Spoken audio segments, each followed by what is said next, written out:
Okay, I'm gonna make a video on this book I got,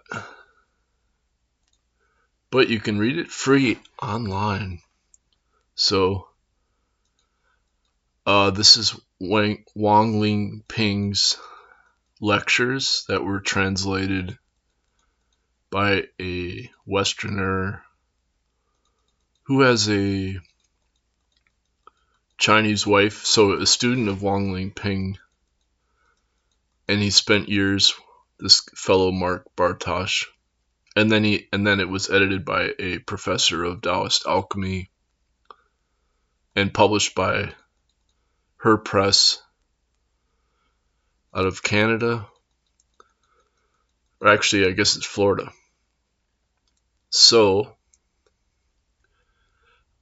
first of all, I would not have been able to understand this book if I had not studied the Taoist yoga alchemy and immortality book, which is also part of the Dragon Gate lineage. And of course I've read other Wang Liping books. I read his biography a couple times, Opening the Dragon Gate. And so I just wanted to go over a couple concepts that are in this book that I could sort of translate from reading the Taoist yoga book. That the terms are different as used by Wang Liping. So here the author thanks Nathan Bryan, and he has his own YouTube channel where he has published books about his training with Wang Liping. So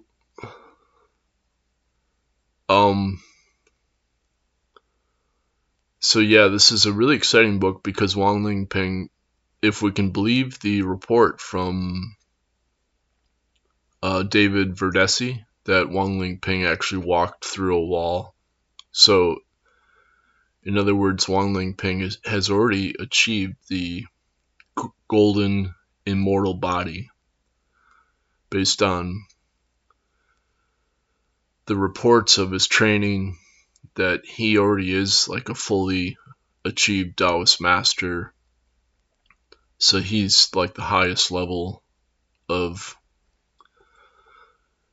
yoga meditation, whether it's in India or yoga or China.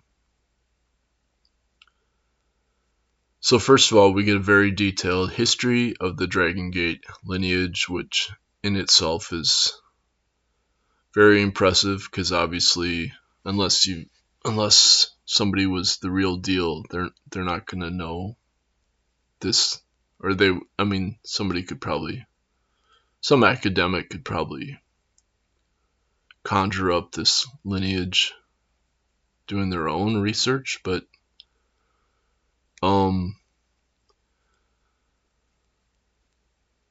and so this book's like really well written because it's very detailed. You get a lot of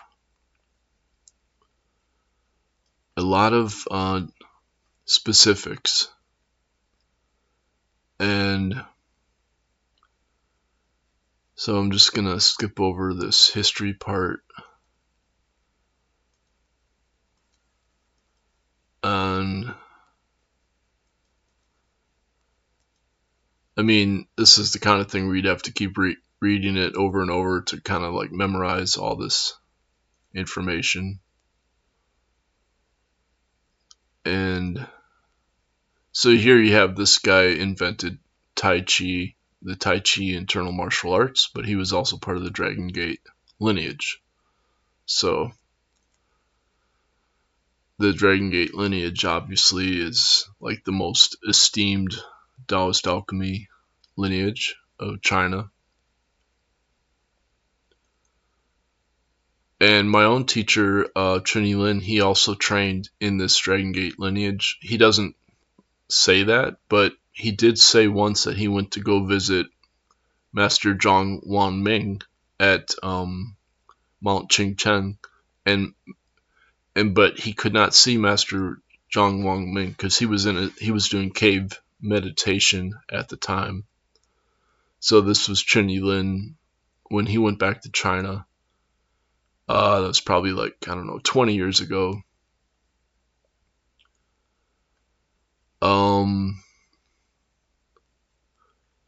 Another person who trained at Mount Qingchen is Master Nanhua Chen, the Chan master, and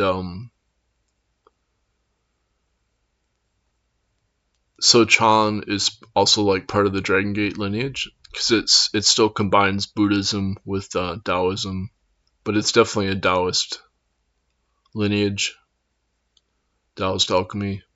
It's just like in China they've integrated Buddhism and Taoism, so you can't really separate the two in China. In that, when you get into the deep meditation. Okay, so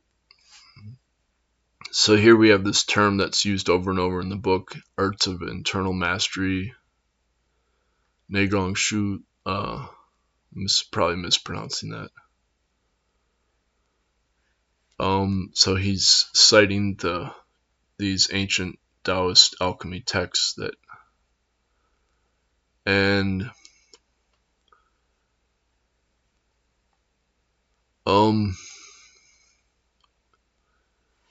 now the problem, I mean, obviously, like when they're talking about repairing energy leaks, so that would be celibacy, and Westerners are not going to practice celibacy because you have to not just be physically celibate, but also mentally celibate, and to build a solid foundation, and that's the 100-day foundation.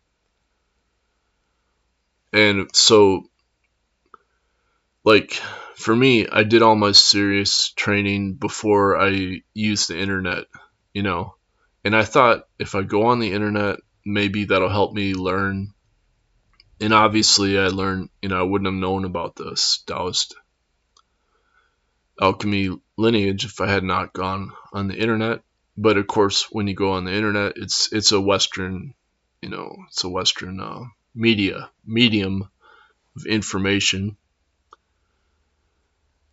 So this kind of purification, another thing that Wang Liping says is for advanced level, you need to be vegetarian and have no caffeine.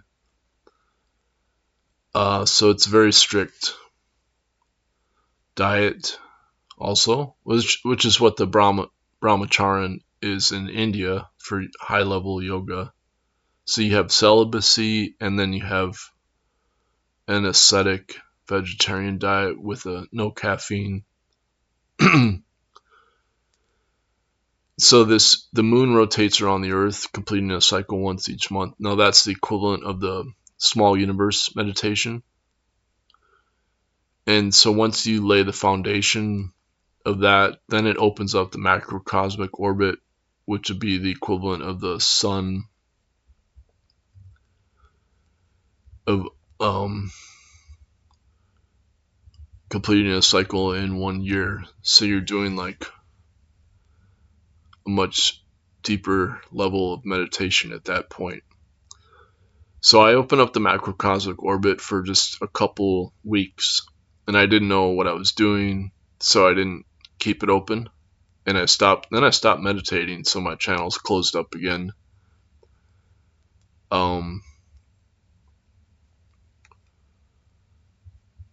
And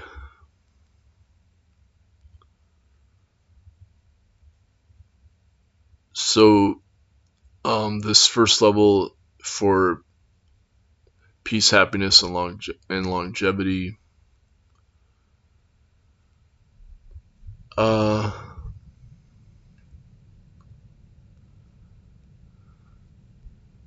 So that's the small heavenly circuit, the small universe meditation. So that's what I do. I used to try to do this daily. I've been meditating less and less just because I've been doing a lot of research online, obviously, like science research. But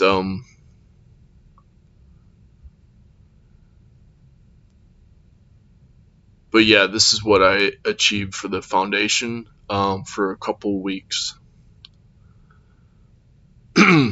And that's when I was 29 years old, so it's a lot easier to train when you're younger and your energy is more pure, because you're dealing with the yang qi. So at this level, what you're doing is you're restoring your yang qi to what it was when you were 16 years old, and then that activates the wan qi. What he calls an interesting thing about this book, he uses three terms, which is wan qi, and then cosmic qi, and then stem qi. So he says the wan qi is in the lower dantian. It's actually it's kind of like, even to say it where the wan qi is in the body, it's a bit contentious. But he's talking about that central channel and how you have to take in more cosmic qi in order to restore the wan qi. And that's really after you have restored the foundation, which you've opened up the third eye. So the term he uses for opening up the third eye is a very interesting term. It's called the brightness of death. And basically he's saying that I'm gonna find that term because I'm not sure where he first has it in the book. Brightness of death. So that's another nice thing about having it online, is that you can search let me put it in quotes, brightness of death. Here we go, page 54. Okay. Taoists believe that spirit light is the light of life and the brightness of death. So this term brightness of death, I'd never seen it before, but this is also the Enlightenment experience. So this is the first half of the training of alchemy, is when you see the brightness of death. And basically they're saying you will see this when you die also, but obviously the whole point is to train it, while you're still alive, so you can go into a deeper level to achieve the light of life. So the light of life is actually very difficult to achieve, and this is from the brightness of death is when you restore your yang qi when you're like 16 years old. So that in itself, as the Enlightenment experience, is when you have your wan shen open up the spirit light. So you start to see light. For this, one must first see spirit light. So this is the visible of the life force. So the life force would be the wan qi. So you see light outside of your body. You start to see auras, and this is when I saw the ghosts. I actually saw ghosts as the spirit light that were going to Chunyi Lin to get healed. So this is also called the moonlight. The brightness of death is also called the moonlight, as the first half of the alchemy training. And the light of life is when you have to keep building up your yin qi. So at first you use the yin qi to restore the yang qi, and that's how you see the brightness of death. The yang qi then is like the kundalini energy, and that's what activates the wan qi, or the life force in the body. And then you see the spirit light as the brightness of death. Once born, we cannot see the light, so people have no idea why they come to life, nor do they understand where they go after death. So this brightness of death is your soul being manifested of who you were before you were alive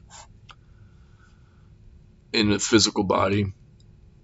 And what they say is this who you are, this life force, is not the same as um, your genetic, you know, definition from your parents. So it's your soul energy of who you are before you incarnated into a body.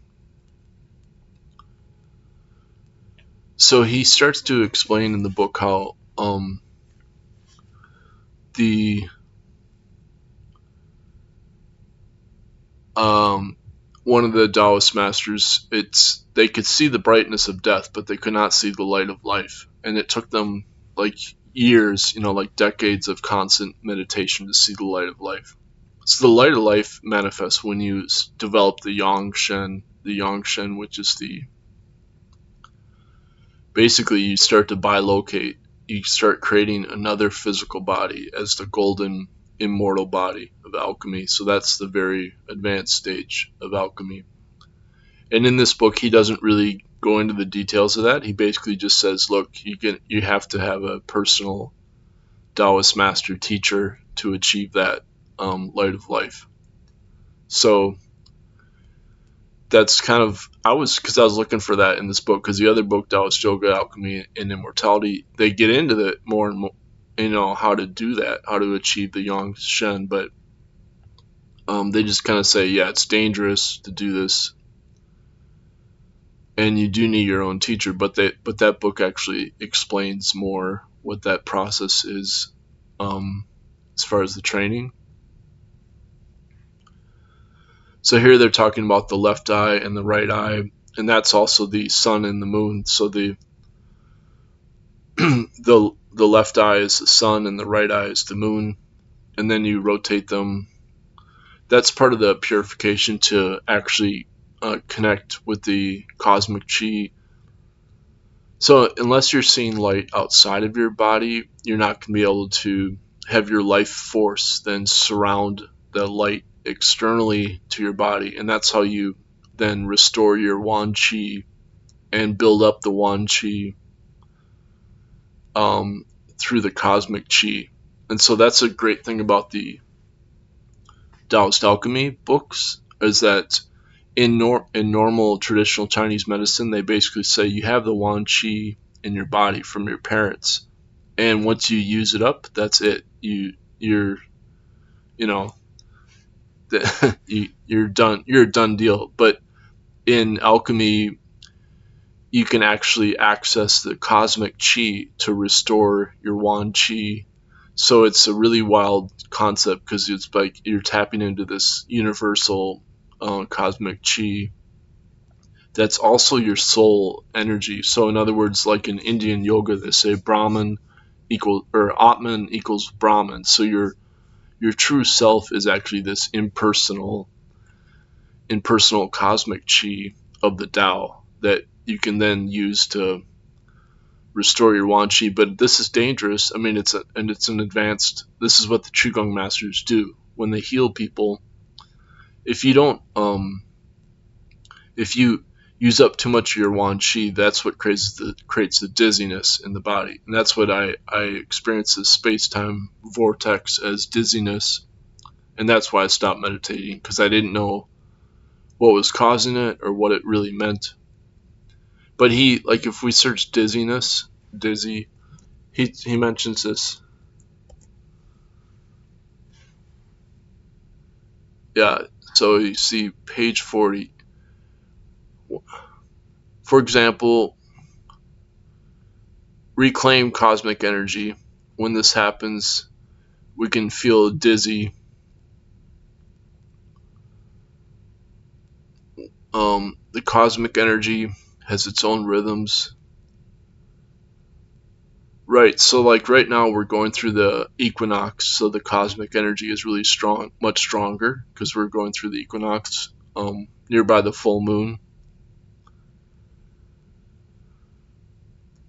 So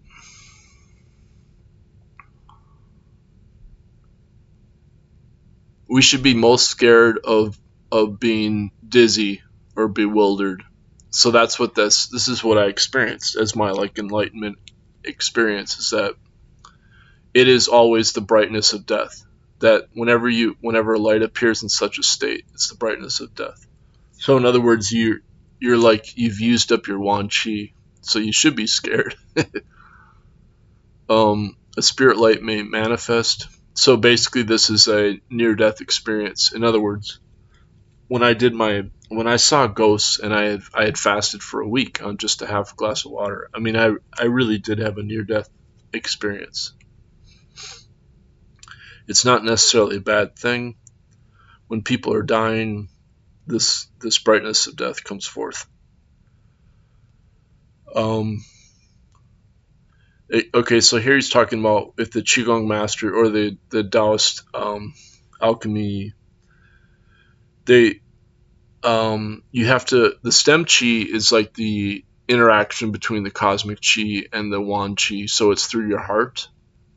And this is what's fascinating in this book, because you take in the cosmic qi through the third eye, but the Wan qi is stored in your lower dantian, but it's through the heart, the stem qi, that you're actually doing the healing, where the turbid qi goes out of the body, and then the pure cosmic qi comes back into the body. So that's the process that can create the dizziness as like a space-time vortex. Okay, so the word dizzy is in this book only 3 times. Let me see if dizziness is in the book. Here we go. On the contrary, if the qi is overflowing in the cerebral ventricles, it can cause dizziness.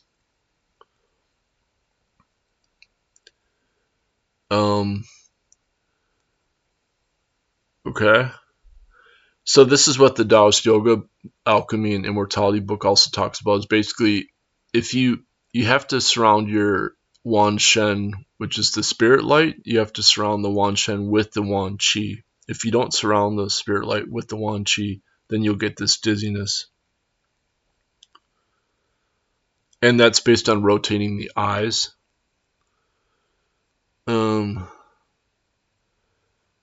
Yet others may find the qi coagulates in the head without ever going down, which can cause dizziness. So that's what that eye rotation is. When you rotate your eyes, it brings the Wan Qi up into your head. And then you have to get it back down. And if the brain tissue is deficient, there can be dizziness. So by brain tissue being deficient, that's the Wan Jing, because the Wan Jing is your celibacy that then myelinates. The lecithin is what myelinates the nerves of the body, and that's what, like, it's like Taoist Master John Chang. He said he's just like an electric eel. So I looked up how does an electric eel store their charge, and it's through the fat in the brain, or so you have to. The lecithin is like basically like a type of fat that builds up to store the charge around the nerves. So that's why you have to maintain celibacy. That's one of the reasons.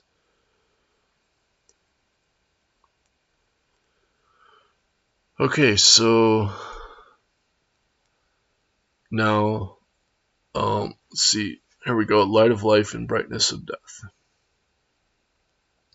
So it's just really wild that they call what as Westerners we call it enlightenment, but it's actually brightness of death.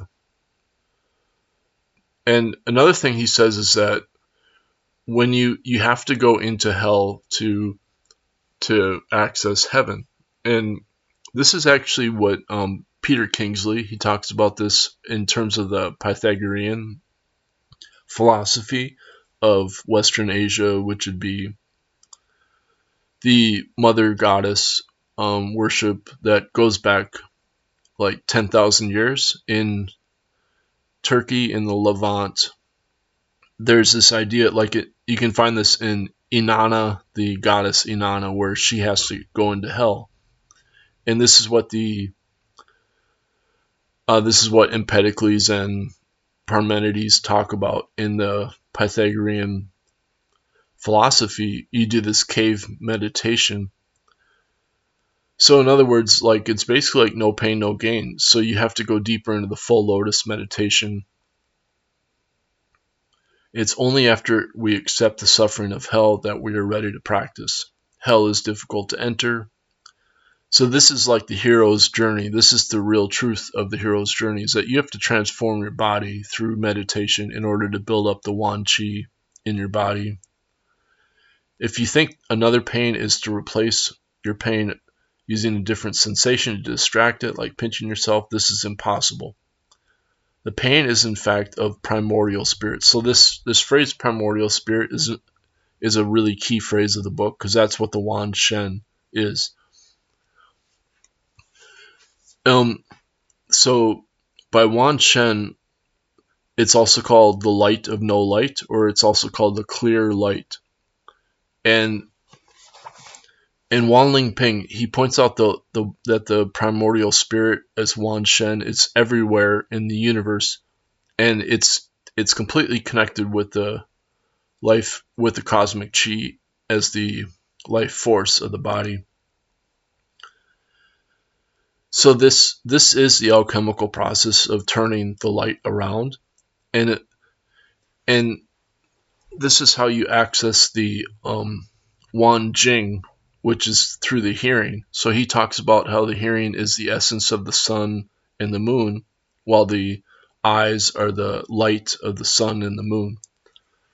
And so that Wan Shen is that complementary opposites of the turning the light around to access the hearing.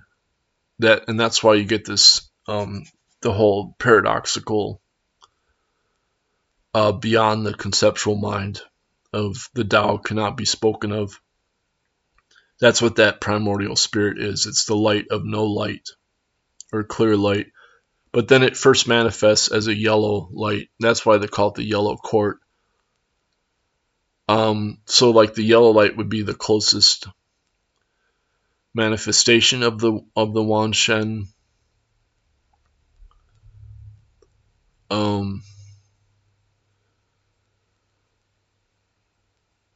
So he doesn't really go into a lot of the details about the light of life, which is actually the Yang Shen. But he's talking about, this is the Daoist master who, he could see the brightness of death, but eventually saw the light of life, but he had to go through excruciating pain of full lotus, and then he had to meditate like that for years and years.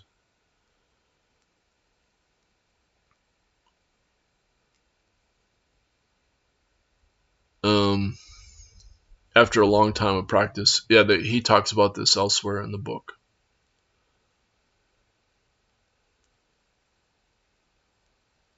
So this is what I already searched this section before.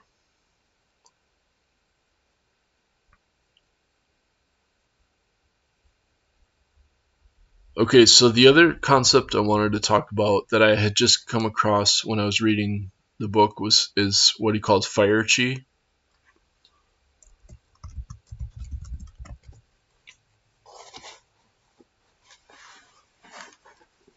So fire chi, it's only mentioned twice in the book. Let's look at the first time. After discharging and while fasting, you urgently need cosmic chi to enter the body. So,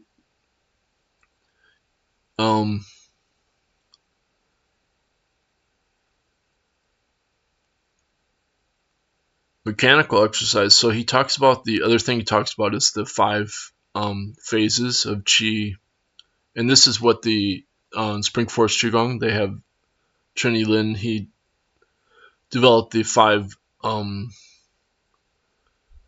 elements standing exercise. So here he says it's necessary to abstain from grains and meat and alcohol, coffee, and tea. So in other words, to get to this fire chi level, this is also what the light of life is about. So you have to keep transforming the yin chi in the body So you cannot lose any yin qi through the yin orifices. You have to seal them off, and even use a nose with a clip. So this is what the Daoist Yoga, Alchemy, and Immortality book, they talk about putting a clip on your nose also. So obviously this is like super advanced level to store up your energy. And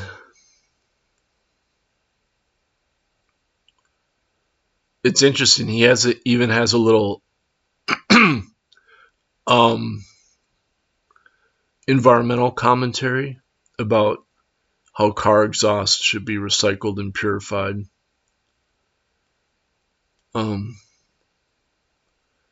And I'm not gonna get into that because it's his what he's talking about. It's like he doesn't seem to quite understand the science, but that's all right. So,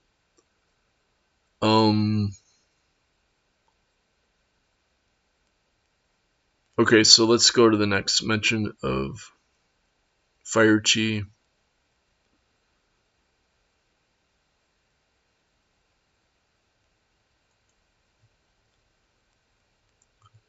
Fire chi, it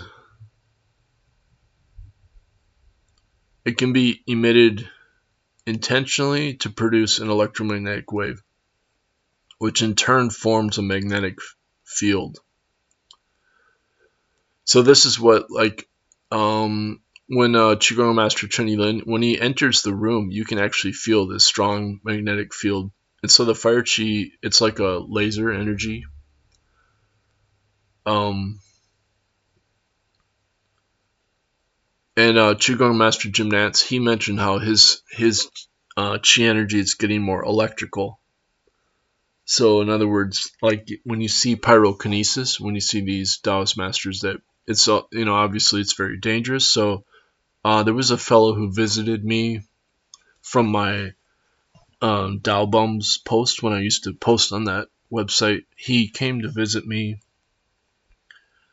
and he had gone to China already, and he saw Master Zhang Feng, or Zhang, I can't remember his first name, but who he's on YouTube doing pyrokinesis, and he said that he saw Master Jiang doing pyrokinesis, but the problem is that he felt like he didn't have as much love energy for the healing of people that Master Chen Yilin has here in Minnesota.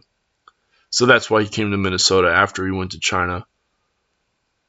But then Master Jiang, he just keeled over one day. He was doing healing on somebody, and he just he used too much energy too fast. So the thing to realize is that the Qigong masters, like Jim Nance, Qigong Master Jim Nance, he told me every day for him is a life and death struggle. Okay, let's see if I can regain my voice. Okay. Oh, there was one thing I wanted to mention. When I was reading this book, he mentions how at night from 11 to 1, that's when you're in the body, your yang qi peaks, and then the yin qi starts to manifest. And he says it's hard on the heart, like your kidney energy, your kidney channels cannot get through to your heart. And so at that time of night, you'll hear your heart working extra hard. And that's something I've noticed. And if you think about it, like the most common disease for modern humans is the heart disease, cardiovascular. So that's really what he's talking about there. So I've been using like cayenne and orange juice for potassium to try to equal out the heart energy. So that's pretty wild that he's acknowledging that kidney and heart connection, which is basically like your sodium and potassium levels. and like your, I don't know, whatever, just trying to keep the heart channels open, your arteries. Um, let's see. So yeah, he doesn't, like, this book doesn't go into like super advanced details on the light of life and the Yangshen as the Yangshen for the final levels of alchemy. Um, so this is the Tantra. This is what I would do on a psychic level. Oh,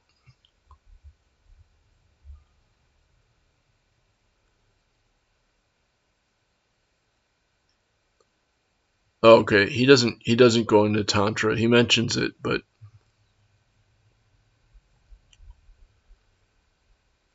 so the postnatal chi is the separation of yin and yang chi, but then the prenatal as the wan chi is when you use the wan shen to then um, actually activate the life force as wan chi in the body. So again, like, most of us never even experience the wan chi. So obviously most people, they have no idea what this stuff's about. And so if you ask somebody, they'll say, well, should they read a book and start practicing? And basically I said, well, you should find a Taoist master or a Qigong master if you can find one and experience the energy. Then that will then you'll know what you're trying to achieve in your own practice. If you once you first experience it, so you can call that initiation if you want. I don't know what you want to call it. Call it a healing. You can get a healing over the phone. You could experience, if you call them up, you can get a healing over the phone to feel the energy. Let's see.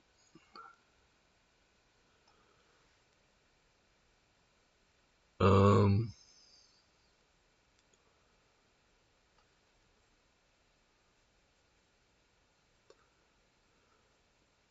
so Chen Yulin said that when he did cave meditation, he had the Taoist masters visit him in his meditation.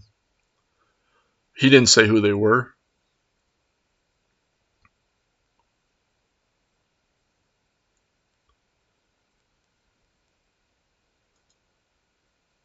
Um, let's see what else.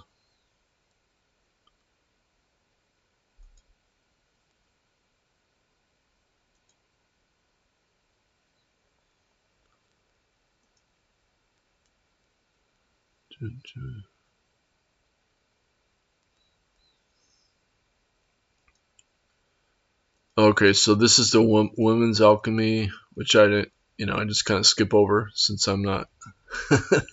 I don't have to study it because I can. So here he's talking about the perineum. The perineum is the meeting yin point.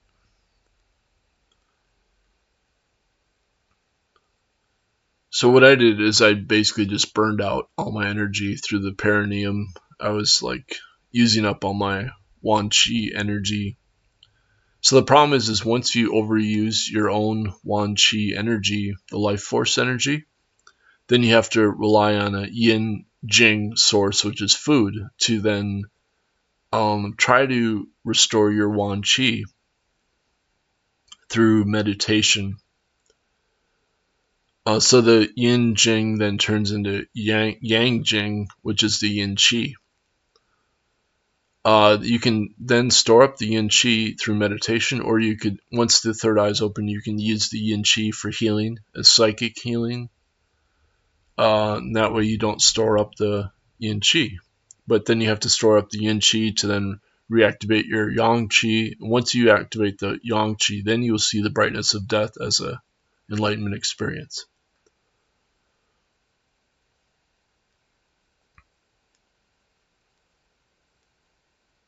Um, so most of the book is talking about these different techniques of meditation. Um,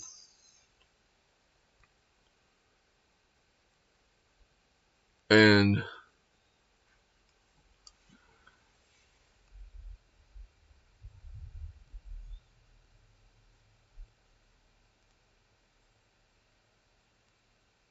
so this is what I was talking about, this midnight practice.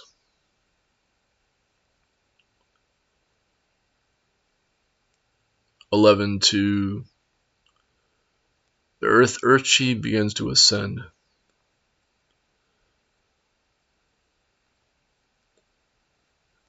And then it's at 1 a.m. It's so in Western science we know that your melatonin is at maximum at 1 a.m. and your melatonin is also the strongest antioxidant in your body. So it makes sense that he's saying that your earth chi ascends and then it begins to descend at 1 a.m. through the third eye.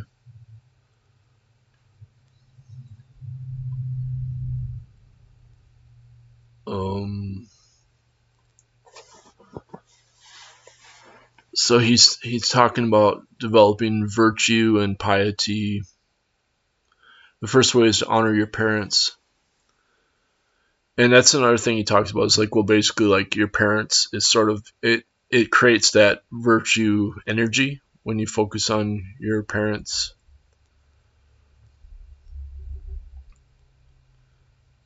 And the ancestral opening is the third eye.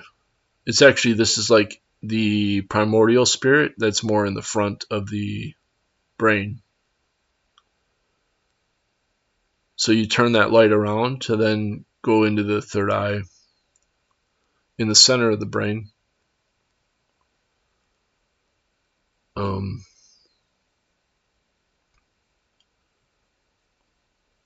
To be very quiet and deeply silent.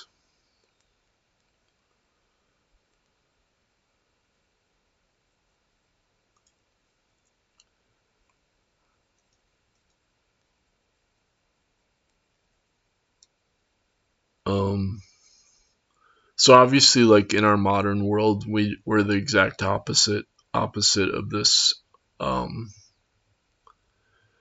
practice. So here he's talking about the lower dantian is the abdominal brain.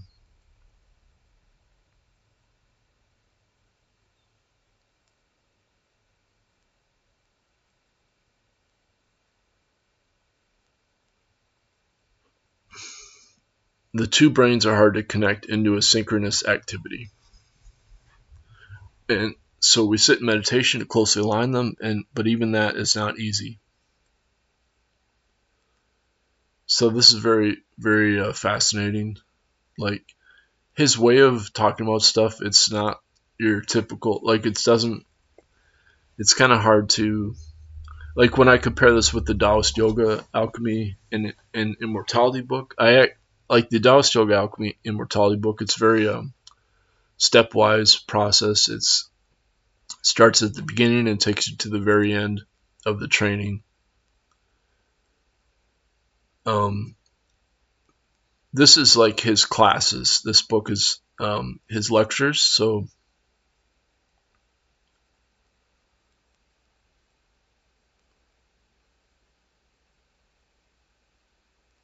he's talking about the pain of full lotus. And obviously in his class he makes people sit in full lotus and to go through the pain of it.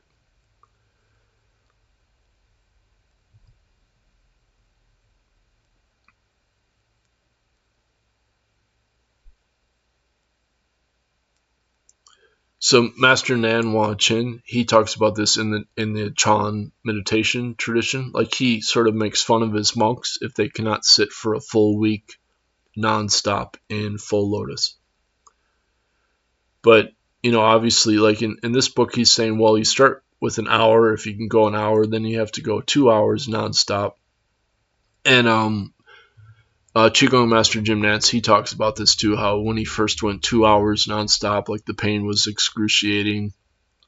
Now, I've done 2 hours nonstop, but it is like it's the pain is very difficult to work through, and then you have to maintain that. You cannot fall back on your practice. So then you have to go deeper and deeper into the meditation.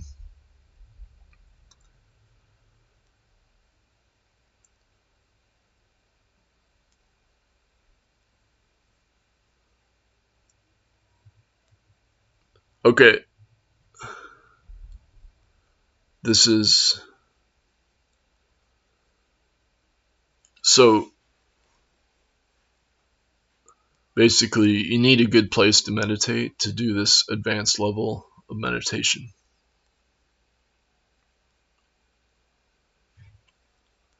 Um,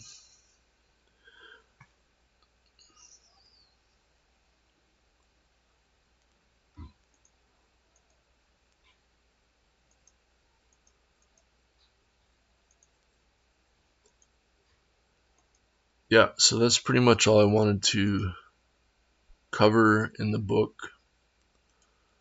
But obviously, I'm going to keep reading and studying the book.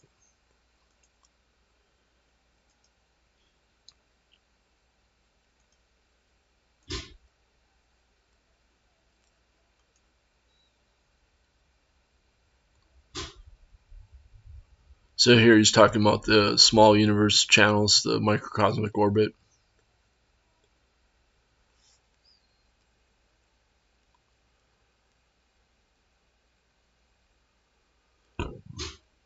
If the anus is not completely sealed, it's impossible to run chi through it. So,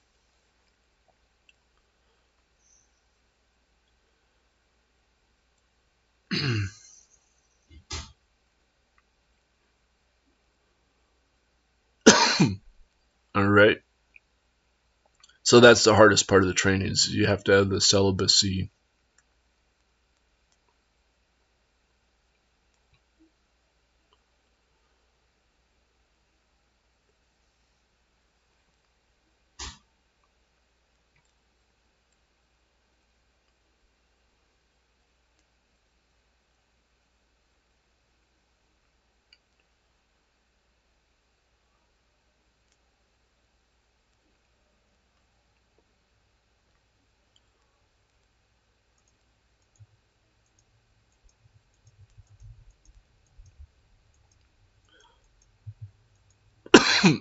All right, I gotta get some water, so I'm gonna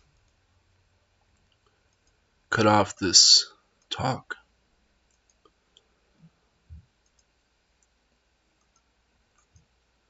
But basically, each chapter it's sort of like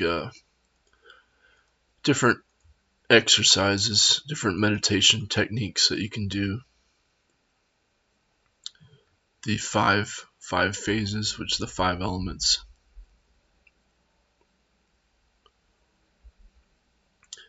So this is the Po soul, and this is the Hun soul.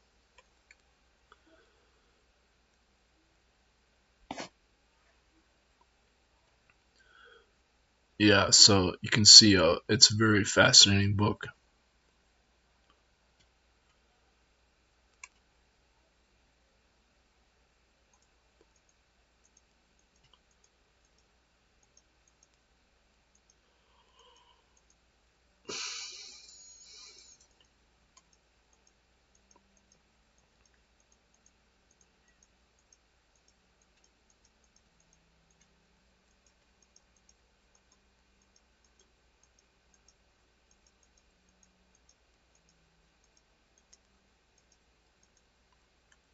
Most people cry. I want to see what this says. Most people cry during practice because their front genital area is not closed.